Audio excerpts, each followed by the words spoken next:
Our first lecture is going to be on chapter 13, and we're going to be talking about sensory and perceptual development. So kind of introduction to how we use our different sensory systems, which ones are kind of prominent in terms of development, and then kind of translating those senses into perception and how we gather sensory information and translate it into something that is meaningful. So I think it's good to just kind of distinguish these two definitions. I kind of just did that, but sensation, quote unquote, from the book, is a neural activity triggered by a stimulus that activates a sensory receptor and results in sensory nerve impulses traveling along the sensory nerve pathways to the brain.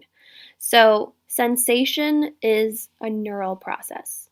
I think that is the best way to succinctly kind of make that definition a little bit more concise. So if you think about vision, which we'll talk about, right, you have photoreceptors in the back of your eye that are going to be able to sense light, right? And then that light creates a retinal image that is then sent back to your occipital lobe. And then you're able to distinguish, I think maybe some of you have heard that images are projected into your eye upside down and backwards. So like right and left are switched. And then your brain is able to kind of reconfigure that orientation of those signals with the way that the nervous pathways travel to the occipital lobe. And then you're able to kind of perceive, which is our second definition, you're able to perceive what that image is that is hitting those receptors. So the receptor part is sensation, or the neural processing of what you are gathering from your environment is the sensation part, and then adding meaning or your interpretation of that sensory stimuli is the perception part. So the textbook defines perception as the multi-stage process that takes place in the brain and includes selecting, processing, organizing, and integrating information received from the senses.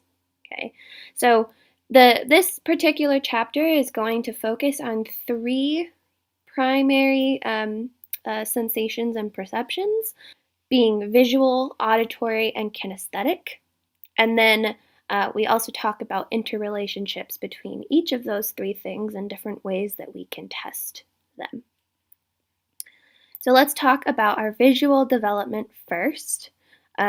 Vision, I think we've commented on before, is one of the most dominant senses. One, it gives us so much information with regards to goal-oriented tasks. It also gives us information for postural control. It's integral in a lot of visual stabilizing reflexes that we kind of use in combination with our vestibular system, and different, actually your vision connects to different neck muscles to control head movements, which is really cool. So it's super, super important, and it plays a huge role in our daily lives and a lot of things that we don't even think it plays a role in. In terms of visual sensation, we describe this as visual acuity, which most of you, if you've ever gone to the optometrist, right, they will show you a Snellen scale or a Snellen eye chart, which is pictured on the right here. And generally, we can measure. There you can see this little description up at the top left of the picture. It says based on visual angle of 1 minute. And so you get like 2200, 2100, 2070 as we go down the list. Like the ratios kind of balance out until you get to 20/20 vision. And that is what is desirable. So if you were standing a certain distance away, which usually they say is about 20 feet, you should be able to read that 20/20 line if you have perfect vision or if you have corrected lenses that you're wearing. Okay, but visual acuity is just telling us the clarity or the sharpness of our sight. In the first month, typically vision is at 2400. So, as you can imagine, if you were 20 feet away or however far away, right, from this chart, the babies wouldn't even be able to see the big E on this chart, okay? Like, their vision is so bad when they're first born. But this also makes sense, right? Because when they're in the womb, their eyes are closed. They don't have a lot of light coming in. So if you put this into perspective, and if you guys have ever been sleeping for a really long time, or you take a nap and then someone flips a light on in the room, or like opens up the drapes into your room as if we were in like some drama film.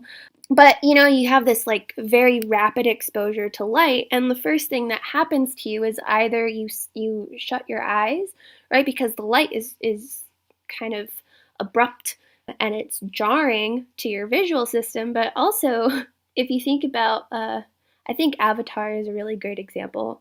The Blue People Avatar, not like the anime Avatar, which is also a great show.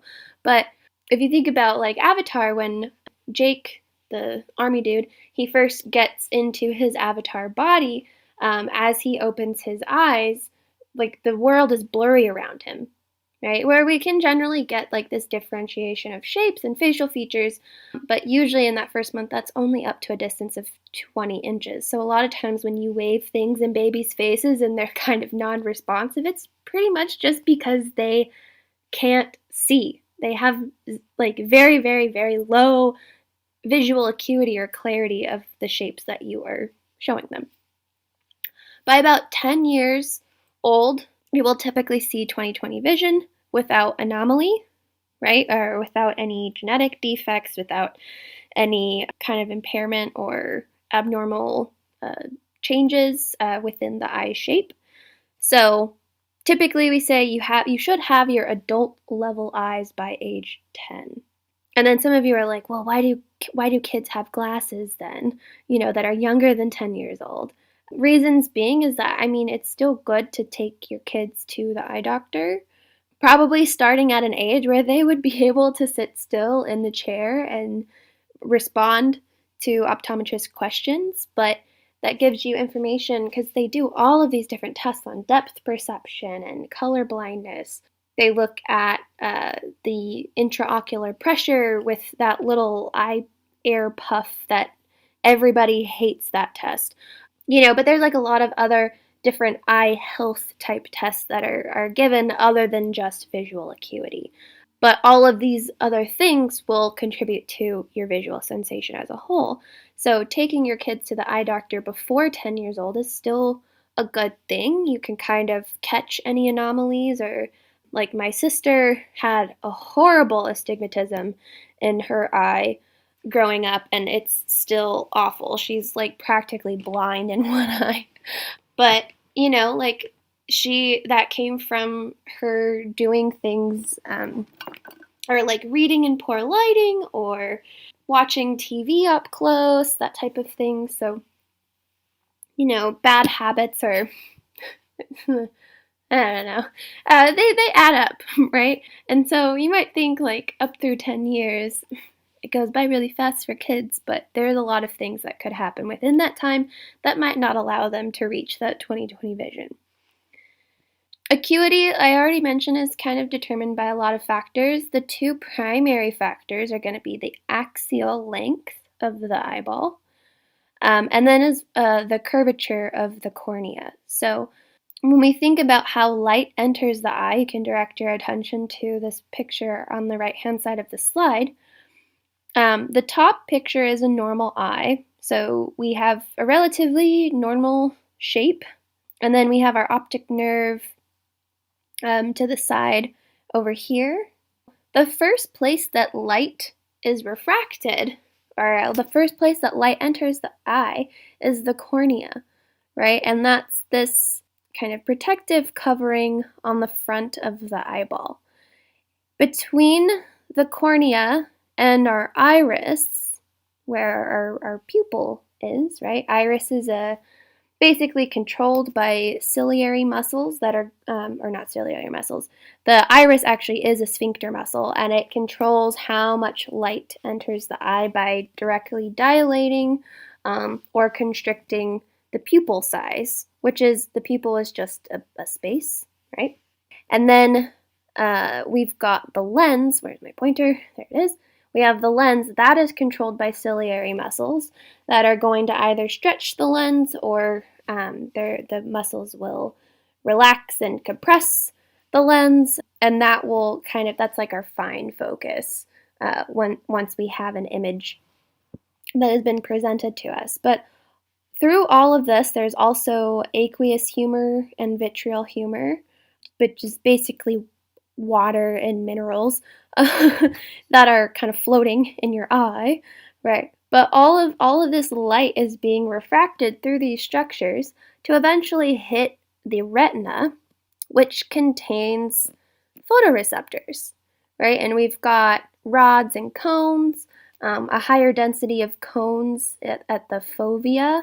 We were actually referred to as foveate creatures because the fovea is where we have the best visual acuity because our photoreceptors, our high concentration of cones, allows us to see in color in very highlight situations, right? Versus our rods, which are more densely populated in the peripheral areas of our retina, and those will allow us to have a little bit less visual acuity, but as you can think, that wider periphery, those are going to allow us to have our peripheral vision. And when you think about peripheral vision, right, you generally can see in almost 180 degrees. If you're looking straight ahead of you, you can almost see 180 degrees out to the side of your body, but the images in that periphery, if you keep your eyes straight in front of you, right, those images in the periphery are going to be a little bit blurred. You kind of get the general shape of the things in your surroundings, but it's not super clear. So the placement of these photoreceptors and the different types of photoreceptors that are kind of populated in this retina are going to be really important for kind of processing the light that enters the eye and then translating the retinal image that we get off of those photoreceptors to the brain so that we understand what's going on. If we think about this light pathway and how important it is for light to refract off of certain parts of the eye, particularly the photoreceptors in the retina, the shape of the eye is going to influence our visual acuity, right? So axial length is one of those things. And we have two examples. The middle picture is for nearsightedness. The bottom picture is for farsightedness. And we can see for nearsighted people, the axial length of the eye, right? So if we look at the distance from the very back of the eyeball to the front of the eyeball, the axial length is too long. So the regular distance that we would usually have light hit the fovea is extended backwards.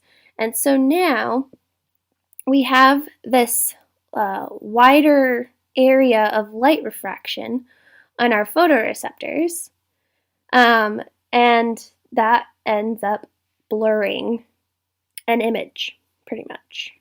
Okay. For farsighted people, we have the opposite problem where their axial length is too short, right? So we can see this distance is shorter than the middle picture, and it's even shorter than the normal eye shape. And that's going to place our normal light refraction point further behind the retina than it should be. So in both cases, we have kind of our light spreading past our foveal area, right? Or there's a larger array of light hitting the fovea, and that's going to cause the blurred image, right? You either have blurriness when you see far away or blurriness when you see close up. The curvature of the cornea is also important. So again, the cornea is this very, very first structure that kind of defines our coarse definition of details. Astigmatism is an issue. I just mentioned that with my sister, right? Astigmatism is actually an issue with the curvature of the cornea. And sometimes people say, oh, astigmatism is like you have a football eye. At least that's what my optometrist told my sisters. She had a football eye, and we always thought that was the funniest thing. But basically what that means is a football, think like Hey Arnold head shape, right? It's more ovular in shape. Okay, so an astigmatism is going to cause the cornea to be more ovular in shape, and that's going to cause it to stick out further away from the lens, which can also cause blurry vision. We also have age-related changes in vision, so presbyopia is the loss of the ability to focus an image of objects nearby. Usually it's clinically significant around age 40. It's also called old man eye syndrome or just old man eye.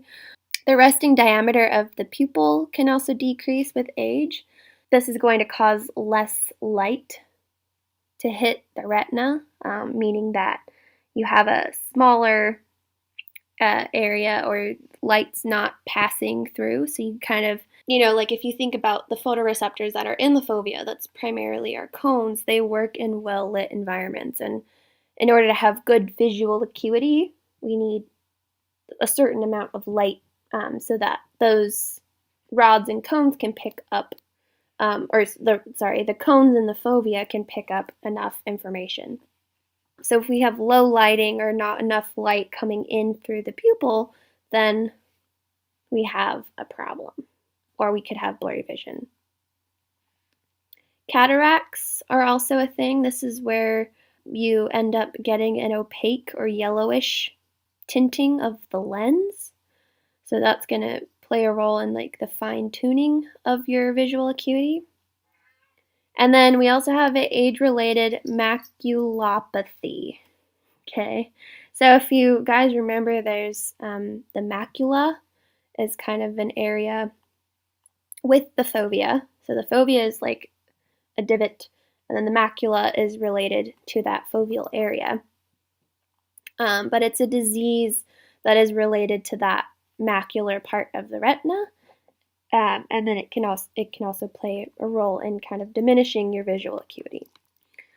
Typically, you'd be able to recognize if someone has a visual problem or a problem with their visual sensation if they squint, if they are kind of misdirecting reaching movements, if they're like under or overreaching for objects, there might be an issue with how that retinal image is getting sent to the brain.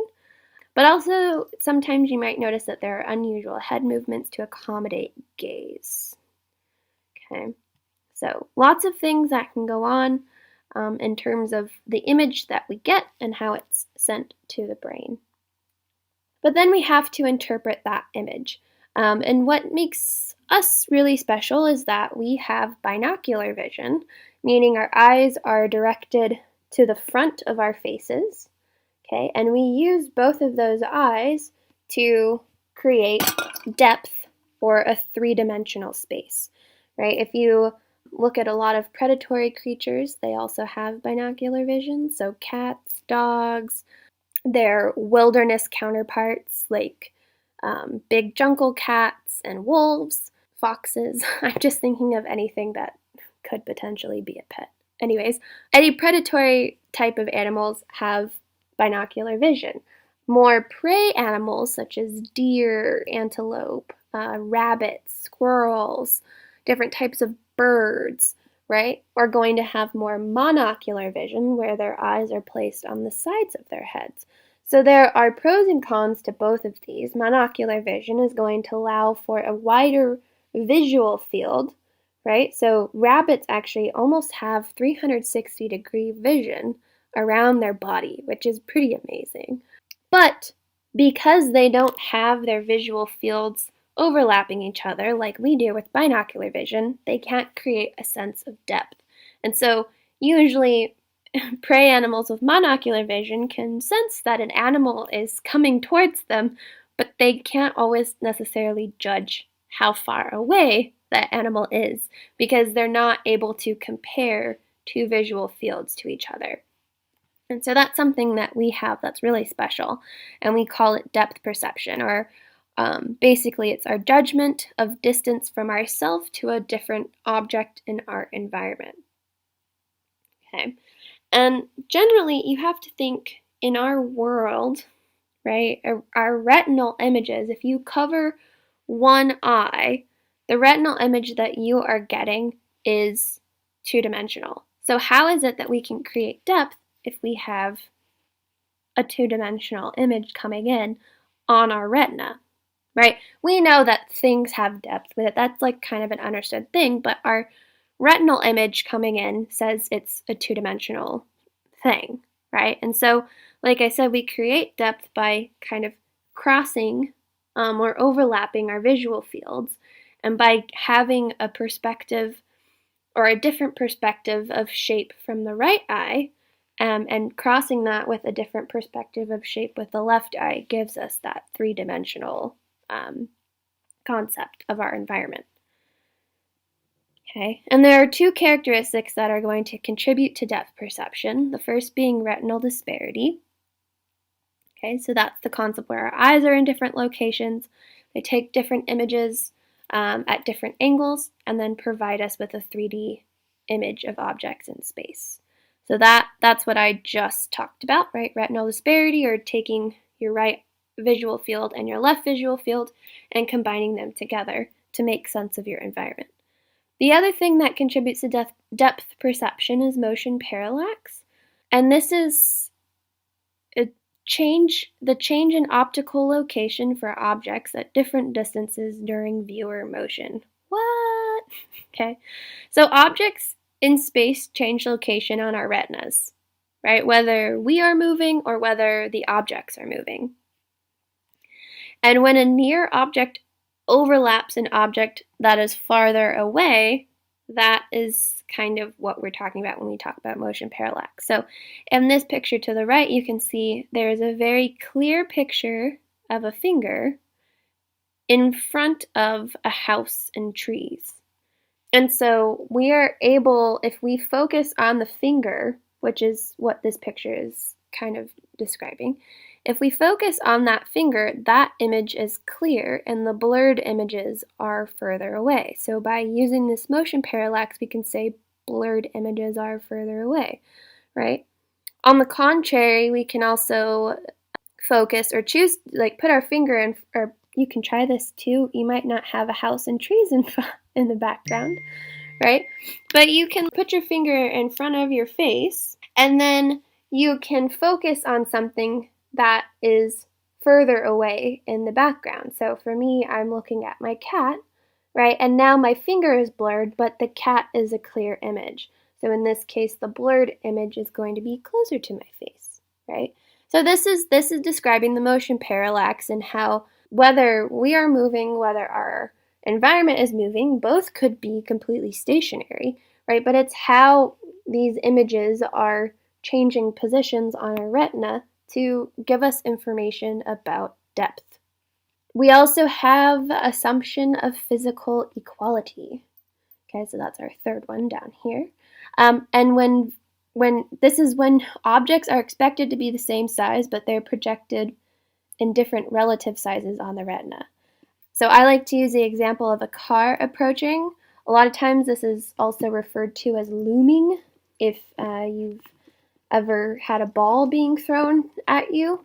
Right? You're able to kind of determine depth of an object based on how its relative size changes over time, right? So if this car is at a certain distance, it seems kind of small when it's further away, but as it gets closer, the car gets larger, right? And so we are able, again, in our brain to determine, I think it's actually referred to as tau, or time to contact.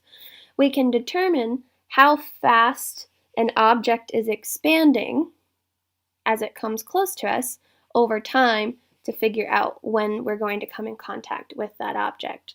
Conversely, if this car was driving away from us, we would know it's driving away because the image of the car gets smaller over time. I also have a little link to a fun video about Starbucks sleeve sorcery, right? And so this is a visual illusion, right? Again, related to this assumption of physical equality. We know that Starbucks sleeves, if we have any baristas in here, you might be able to relate this to personal experience, but we know Starbucks sleeves are the same size. You might not be convinced by that by looking at this picture, but these two sleeves are exactly the same size. However, because our cups or Starbucks cups are kind of a slightly cone shape where the bottom of the cup diameter or circumference is smaller than further up on the cup, what happens is this sleeve appears, right, to be different sizes because the bottom is smaller or shorter than the top of the sleeve. And so this is just a fun video to kind of give you a more tangible example of this assumption of physical equality. The last example I like to give for this one is if you have a straight road, right? We know the width of this road should not change all the way down into the future, right? But visually, when we look at this road, it actually looks like it gets narrower, almost to the point of actually the landscape touching, right? But we just have this assumption that depth, right, or some part further away from us is still, we're still assuming that it's the same distance across, okay? So all of these examples are showing how distance or spatial orientation can change perceived depth cues based on where images are projected on the retina, right? And we take these depth cues and blend them with our previous experiences to kind of better understand the details of our environment. So this is visual perception in terms of space. We also have visual perception in terms of objects that we see in space or how we perceive different objects from each other. And we do this by assessing edges and boundaries. Okay, so edges are discontinuities in a visual display. So if we have a background and we notice an edge, right, or kind of a distinct line, that's going to represent a start and or a stopping point of an object. And we can look at this in two different ways. We can look at it as figure and ground perception. So this is our ability to distinguish an object from a background. I think hidden picture puzzles are a good example of this, where we're given an example of what the object looks like, and then we can observe in this messy background, we say, where do we find the edges and boundaries of this object such that we get the same outline as the picture we were presented with initially. And then the other thing that we can do for visual perception of objects is whole and part perception, and that's our ability to discriminate parts of an object from the whole object. So I love Friends. Some people might argue and say The Office is better. I've also watched The Office, and it's also a great show. So I don't play the one show versus the other, but this is a fantastic example, like the one where Monica gets her head stuck in the turkey, right? This is a great example of whole and part perception. All of us know that Monica's head is in the turkey, right? We know that if we took the turkey off, her head should be still attached to her body, right? And that's us utilizing this whole and part perception. We're able to recognize that even though we can't see part of her body, it is still there.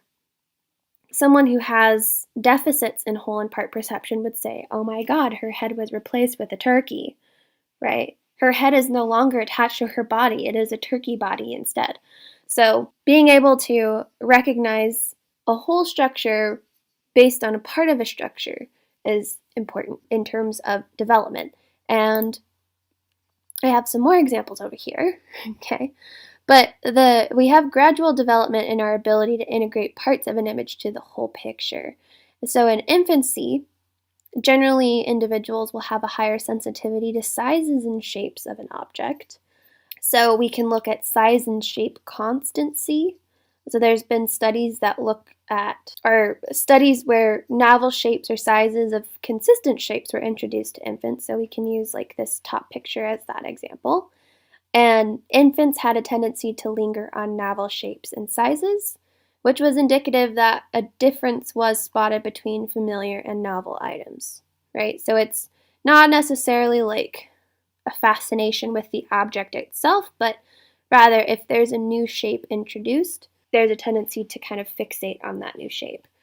But also with this experiment here, right? With age, individuals are able to recognize parts of an image as a whole picture. So if we gave individuals this whole, right, and we said, based on this whole picture, did you see this image or this image, right? Or this image and this image, this image and this image. Very similar characteristics between each of these counterparts, but an individual who has a well-developed differentiation or a well-developed sense of whole and part perception should be able to discriminate, should be able to discriminate these parts of this whole picture.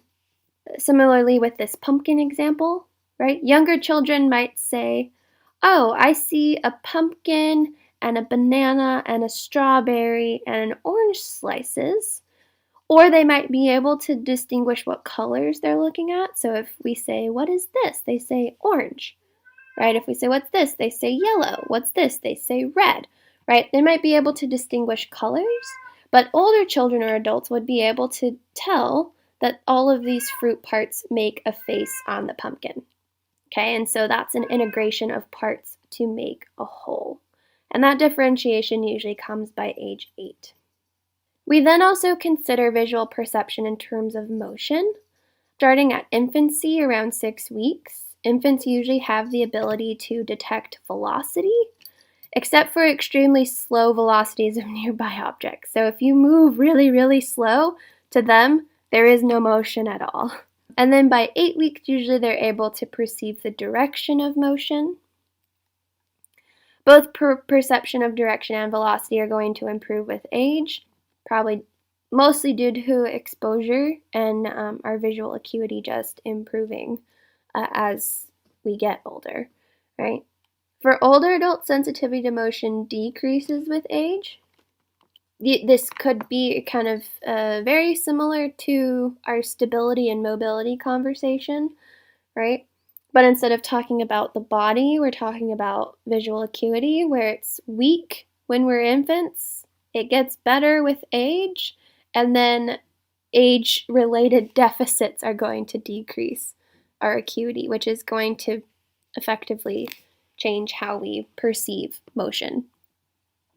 We can use an example of perception of motion and velocity based on reality, right? So in reality, this jar, if it's moving towards us, it should be that the jar stays the same size, okay? And as this image is projected into the eye, right, we can see this one further away. If it's projected to this little space, the image is going to be rather small.